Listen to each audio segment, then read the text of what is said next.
క్రైస్తవులుగా మనందరికీ తెలుసు. What a difference Jesus Christ is going to bring in our lives. What a change he is going to bring in our lives. So we have to welcome Jesus into our married life, family life. మొదటి ఆదికాండంలో ఏం చూసాం?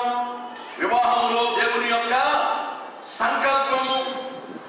ఇకపోతే కానాను విందులో దేవుని యొక్క సన్నిధి.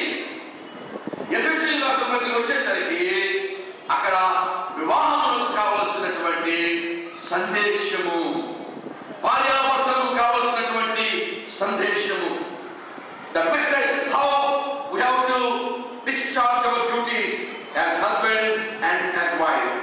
భర్త చేయవలసిన బాధ్యత ఏమిటి, భార్య చేయవలసిన పనులు ఏమిటి, భర్తలు ఎలా ప్రవర్తించాలి, భార్యలు ఎలా ప్రవర్తించాలి, ఎలా ప్రవర్తిస్తే ఆ కుటుంబం బాగుంటుంది, దేవునికి మహిమకరంగా ఉంటుంది అనేటువంటి సందేశాన్ని అపోస్తలుడైన పౌలు ఎఫెసీ పత్రికలో రాస్తాడు. ఆ మాటలన్నీ కూడా రాస్తాడైన, భర్తలారా మీ భార్యలను ప్రేమించుడి. దేవునికి స్తోత్రం చెప్పండి. హల్లెలూయా.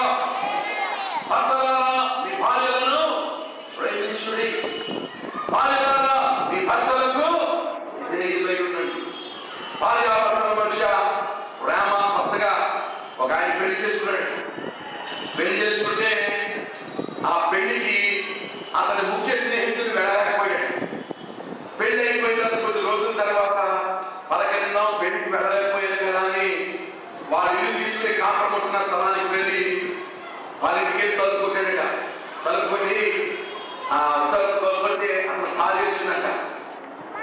ఆ భర్త యొక్క ఫ్రెండ్ అడుగుతున్నాడు, అమ్మా వీడు ఏడమ్మా, నేను పెళ్లికి రాలేకపోయాను, వాడు ఎక్కడున్నాడు, నేను అది చూడాలి అంటే ఆవిడ అన్నదట, ఆడు ఈడు అనుకో ఆయన నా భర్త. వీడు అవాకైపోయి, చిన్నప్పటి నుంచి ఫ్రెండ్స్ అమ్మా, నా బెస్ట్ ఫ్రెండ్ అమ్మా, వాడు ఏడమ్మా అన్నాడు.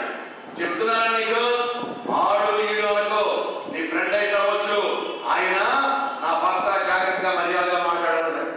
అమ్మ బాబు ఎంత మంచి భార్య దొరికింది ఇతనికి, అతను ఎంత ప్రేమిస్తుంది అనుకుని ఒక 6 నెలలు పోయిన తర్వాత మరలా ఊరిస్తూ ఎక్కడ ఆడు ఈడంటే తిట్టేస్తుందేమో అని, కాబట్టి అమ్మా ఆయన నేనమ్మా మీ ఆయన అంటే ఆవిడంట, ఆడ ఎవడాడు, ఆడెక్కడ కూడా నాకేం తెలుసు, మరి మనం పోయినసారి వెళ్ళినప్పుడు ఆడంటే మేము నిలబడిపోయాం, ఇప్పుడు నువ్వే అన్నావు అంటే అలాగా భక్తులు మంచి మజాగా ఉన్నది. తర్వాత ఎవరిని చేశాను చిత్తగించమని భార్యాభర్తల మధ్య భర్తలారా మీ భార్యలను love is a hard work. I don't think that you will be able to understand and catch up with the language which I am speaking, but the philosophers say that love is a tough work. Husbands are supposed to love their wives in spite of all the problems. Praise the Lord. Hallelujah. దేవుని స్తోత్రం చెప్పండి. భార్యాభర్తలు slow ఓ తగులు నేనే తగులు తీర్చని తీసుకెళ్తాను. భార్యాభర్తలు కోట్లు అనుకుంటున్నారు, గొడవ అయిపోతుంది. ఎందుకంటేనట అతను పెళ్లి చేసుకున్నప్పుడట భార్య ఎందుకు చేసుకున్నామని అడిగితే ఆవిడ నవ్వుతున్నప్పుడట ఒక సొట్టాడుతుందని చేసుకున్నాడట. ఒక సొట్టాడుతుంది, చక్కగా ఉన్న చేసుకున్నాడట. కొద్ది కాలం పోయిన తర్వాత సొట్ట పోయింది, పొట్ట వచ్చేసింది, లావు అయిపోయింది. ఉదయంటాడు ఊరుకుంటారా తగుకేదో నేనే. అప్పుడు మేము వెళ్ళి అతన్ని తమాయించి, నేను చెప్పాను సొట్ట పర్మనెంట్ కాదురా, పొట్టే పర్మనెంట్, శాశ్వతమైందని కోరుకోవాలన్నా కదా, ఇదేం ఆలోచనరా అని చెప్పి వాళ్ళు మందలించి మళ్ళా అలాగా సెట్ చేశారు ఫ్యామిలీ. ఎవరి సొట్ట ఉన్నా సొట్ట పోయినా ఆడవాళ్ళ అందరూ వెనకాల ఉంటుంది కదండి. విధవని 2-3 ఎదురైన తర్వాత మన అందం ఉంటుందా? ఇంకా love your wife in spite of the beauty. It should not have any reason whatsoever. And the ring you put has no end. Your love should also must not have any end. Husbands, love your wives. ఇంకో తగ్గుకి అదేంటంటే నన్నే తీసుకెళ్తాడు తగ్గుకి. భర్త అన్ని కొన్నాడట. భర్త భార్యకి senior Horlicks అంట, పిల్లలకి జూనియర్ హార్లిక్స్ అంట, ఏమి లోడ్ చేయడట.